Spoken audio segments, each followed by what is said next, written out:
Hello, everyone. This is another Black Conservative. I am Ryan Bowling. Thank you all for joining me.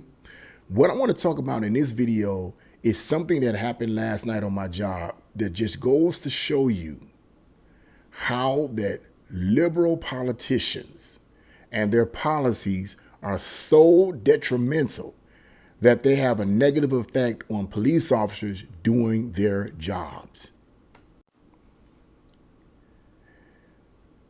It has a negative effect on them. It affects them in a way that keeps them, or rather I wouldn't say keeps them, but discourages them from doing what they're supposed to do, which is to protect and serve the community. Now, what do I mean by that? Let me explain. As I said, this occurred on my job last night. It was about, I'd say 10:30 in the evening. I work from 3 to 11. Me and my partner, we're outside, we're posted, we have our bikes, we're posted. There's people outside what's called the front portico area. They just sitting in it. But there's this one group on the far right that's kind of loud and obnoxious. We kind of ignore them because they're that way all the time. But it's this one particular young teenager, okay, that comes down there, or have been coming down there, Tower City, for the last few weeks. I had ran into this young man when I was working alone. There was no other officer to assist me during this particular time. I was working alone at night, and I was the only one out there. And he walks up to me. He walks right behind me, dressed in all black, has a black mask on his face. I get so sick and tired of these people wearing these masks. I don't know what to do. He has a black mask on his face, and he asks me this crazy question. Are the police here? Right off the back, why would you ask a security officer, is the police here? What kind of dumb question is that? You already got my eyes on you already. You can already make me focus in on you for asking a dumb question like that. But he asked the question. I said, they're everywhere. And I meant to say that. I purposely said they're everywhere because right off the back, I felt bad vibes about this young man. So I was like, well, do you need me to call him? He's like, no, don't call him. And he was reaching in his pocket like he's going to pull something out. I'm so glad he didn't pull anything out, because if he did, he better have hurt me where I was down, because it'd have been a problem. It would have been a problem, and I would not have repented. Okay, let's just leave it at that. Anyway, so I said to myself, this young man is going to be trouble.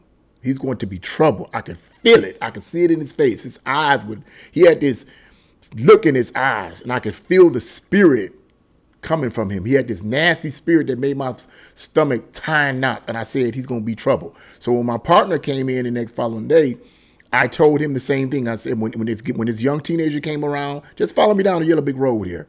I'm getting somewhere. When the next time this young teenager came around, I informed my partner about him, and I said, this guy's going to be trouble. He's going to be trouble. And this teenager who always dresses in black, and he always wears his mask over his mouth, and a lot of times he wears these dark shades, which makes no sense. You're wearing dark shades at night. But I'm going to get into that. There's this one young teenager that associates with him. This other young teenager that associates with him usually wears a red hoodie. Now, mind you, this young teenager that associates with this other young teenager that always dressed in black is a runaway. And he's actually been banned from the mall. But that's another story, and I digress. I'm not going to go into all the details of that. But this other teenager who has a red hoodie on that he associates with, the black dress teenager associates with, was a runaway. His parents tried to come and assist him and help him to get him back. He rejected them. He actually literally fought them, from what I was told by other security officers there. And now he's on the streets associating with this knucklehead, right? Anyway, so last night, right, we've been having problems with this young guy, the guy in the red hoodie and the guy in the black, okay? And he wears a black hoodie, by the way. Red hoodie, black hoodie, right? You know what I mean? We've been having trouble with these two for some weeks now. And word has been getting out that they're selling drugs in certain portions of the mall, and that's one of the reasons why they can't be let back into the mall, because the guy in black was, I believe, caught selling drugs. I said he's going to be trouble, and that's what he is. Well, anyway,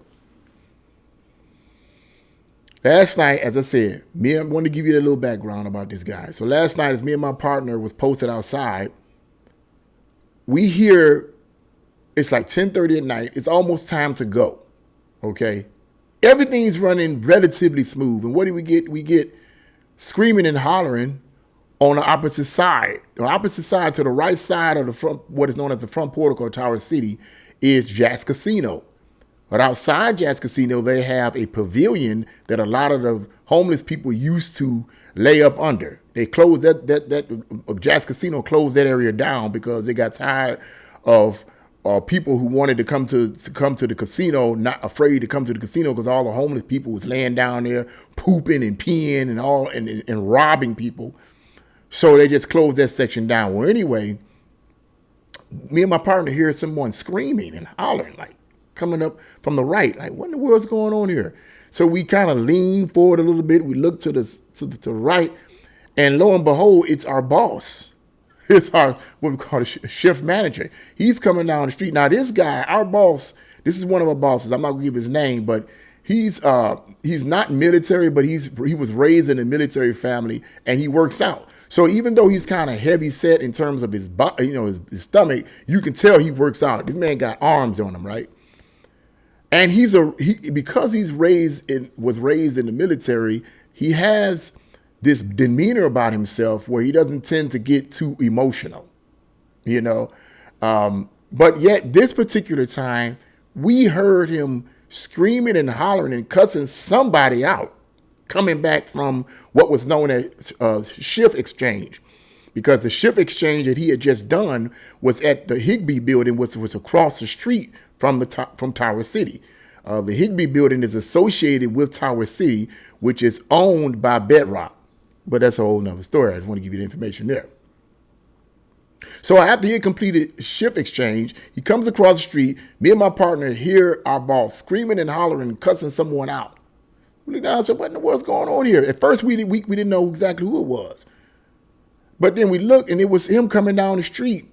And lo and behold, the guy in the black with the mask on his face and the dark shades was following him. And our boss was just going off on him. Bro, I F you up. I will F you up. You do this, you do that. So me and my partner, and we rolled over. I said, and I got mad because I'm very defensive. So I rolled my bike over there. I said, what's the problem? I parked my bike and took my hat off. And when I take my hat off, that means it's on, like Donkey Kong, okay? If I take my hat off, I'm ready to defend somebody, okay? Your best bet, and I'm not about initiating violence, but I believe in self-defense. And I have no qualms about defending myself and other people that's with me. That being the case, I parked my bike, took my cap off, and like, what's the problem? With my hat on, I'm like, what's going on? What's going on? What's the problem? So the boss shared with me, he he got on his radio, called the post officers up. We usually have police officers, city police officers, they work at Tower City, whenever they want to. It's not mandated that they do. It's like extra money. Okay. Me and my partner got up there and responded way quicker than they did. They actually drugged their feet. I mean, the guy was the supervisor said over the radio, we need you, when he called the post officers to come out there, said, we need you, this guy's threatening to stab me. He walk up on me and stab me and threaten me. And that's why my boss was cussing him out and saying, I'll F you up if you do this, that, and the other, right? He's saying this over the radio. Police officers dragged their feet to get there. In fact, when the whole incident was over and we were in the office, myself and my boss and my partner were talking about that situation, my boss was pretty upset about it and said the police dragged their feet. Thank you guys for responding, because police dragged their feet to get there. But I didn't go into any detail about why I think the two police officers that responded to this situation dragged their feet, because I've seen these two police officers quite often. They're cool guys. I really like them. But I have had conversations with these two police officers, and I know why they dragged their feet. And that's what I wanted to get to. I wanted to give you that story to lead up to what this video is all about, that this thug threatens to stab our boss, and then the police officers stab my boss, right? And the police officers drugged their feet to get there. But why? Why did they drag their feet at a guy who's threatening to stab and assault my boss? My boss is angry. He's hooping and hollering at the top of his voice. I never heard him that angry before. He's saying things like, man, you a effing idiot. You walking around here with shades on at night. You look like an effing idiot. And the guy's talking about, well, I got this over my mouth and over my eyes because you can't recognize me. I bet not see you when you get off from work. Just making all kinds of threats. Oh, that made me so mad because I cannot stand these people, man, I swear. Lord help me. I can't stand these thugs. So after he does that, right, so I went through all the incident, right, and these two police officers dragged their feet to get there. Here is the situation. These two police officers, though they did not voice it, I know why they dragged their feet. And this is becoming more and more common among a lot of police officers in the city of Cleveland and in a lot of Democratic-led cities all over this country. Why? Is it because they're racist? No. It's because a lot of these police officers are discouraged from responding to calls when it's concerned, when there's black people involved, particularly black people in the ghetto. They're damned if they respond and they're damned if they don't. If they respond and something kicks up, you racist. If they don't respond, okay, and something kicks up, somebody gets hurt, you racist. You didn't respond because you don't care about us NIGGAs. That's all I hear from these knucklehead, ghetto-minded people. I'm just going to be real with you. I'm sorry. Well, you know what? I'm not sorry. I'm not sorry. Because people choose to be ignorant.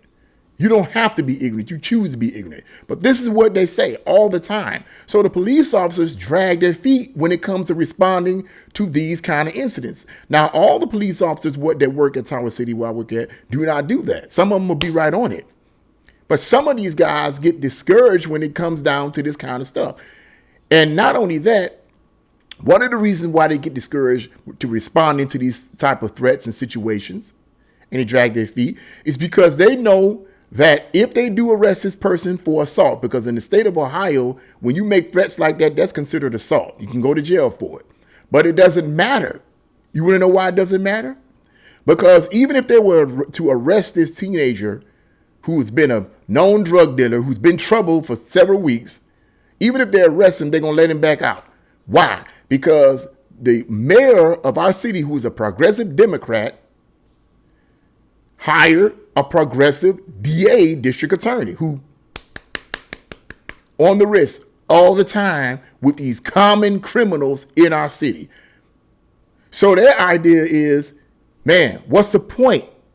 And now we have police officers leaving the police force in the city of Cleveland. They're leaving the police force and transferring either to RTA police, which is way less hectic than being in the city, working in the streets, working the beat, or to the sheriff's department or out of town.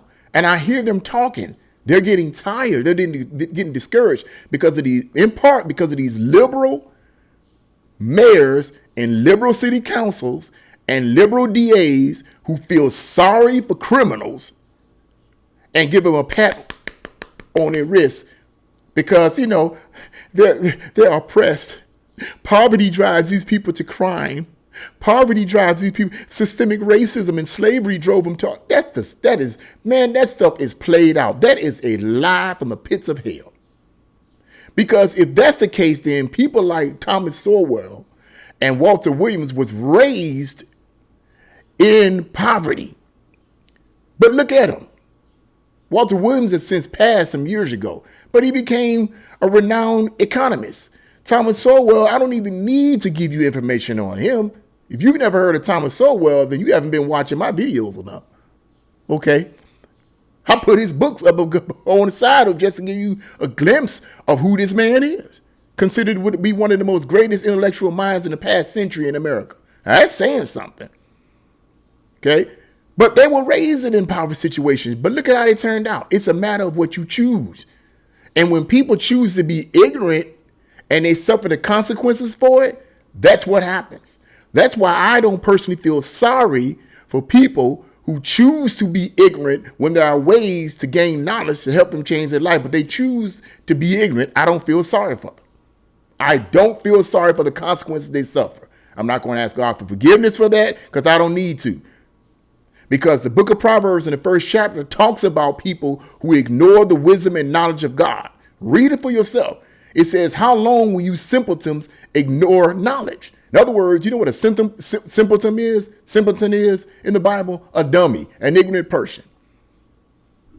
I didn't say it, God did. And if you read further in that same book, it says God will laugh at their calamity. In other words, when they suffer the consequences of ignoring knowledge and understanding, God will laugh at the consequences they suffer. Same situation now. God will laugh at them. I may not laugh at you, but I'm certainly not going to feel sorry for a person that chooses to be stupid, that chooses to live a life of crime and has to deal with the consequences of it. But I wanted to give you guys this video because there's a reason why a lot of these police officers, not only in the city of Cleveland, but all over this country, are getting discouraged. They're getting discouraged in trying to pursue the criminals because liberal politicians protect the criminals and criminalize the innocent. Who wants to deal with that? Who wants to deal with that? Yes, they should protect at all costs because they took an oath to protect and serve. But that's easy for people like us to say. It's easy for civilians to say that who don't deal with this stuff. You don't have to deal with this kind of nonsense. Okay? The way out of this is to vote these idiots out of office. But it's going to be an upward hill.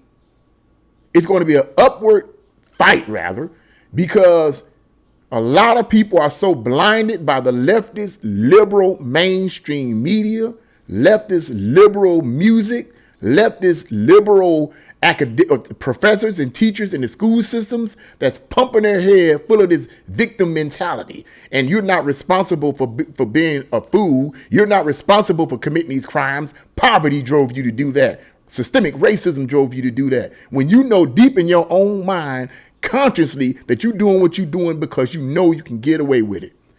You deserve the consequences you get. Period. Bottom line. That ticked me off. But I knew what the deal is. Hopefully, the people in the city of Cleveland and cities all over this country who have liberal, Marxist, communist-loving mayors and liberal, Marxist, communist-loving and George Soros-financed DAs will open their eyes and see that these people that we voted for don't give a DAMN about us. Like the Michael Jackson song say, they don't care about us. And the left tried to switch that around and make it look like, no. They is these liberals. Liberal politicians and do nothing Republicans who don't say nothing because they don't want to say nothing. You a man. Oh my God. Let me chill out. But you a coward. You a coward. That's what I wanted to say on this video. There's a reason why these police officers are getting discouraged. But we, the people, still can make changes when it comes time to vote. Whatever you value will reflect how you vote. If you value law and order, you're going to vote right. If you value this victim mentality, that's how you're going to vote. Whichever one you go down, that's how you're going to vote. And guess what? That's the consequences you're going to get. And you deserve it. I don't. I'm not going to deal with it because it's going to be a problem. I'm cool. I'm Gucci. But anyone that votes for that nonsense, you get what you vote for. You can't have your cake, you need it too. And that's what I wanted to say about that. What do you guys think? Leave your comments in the comment section below. Like, share, and subscribe to my channel. God bless you all and see you again.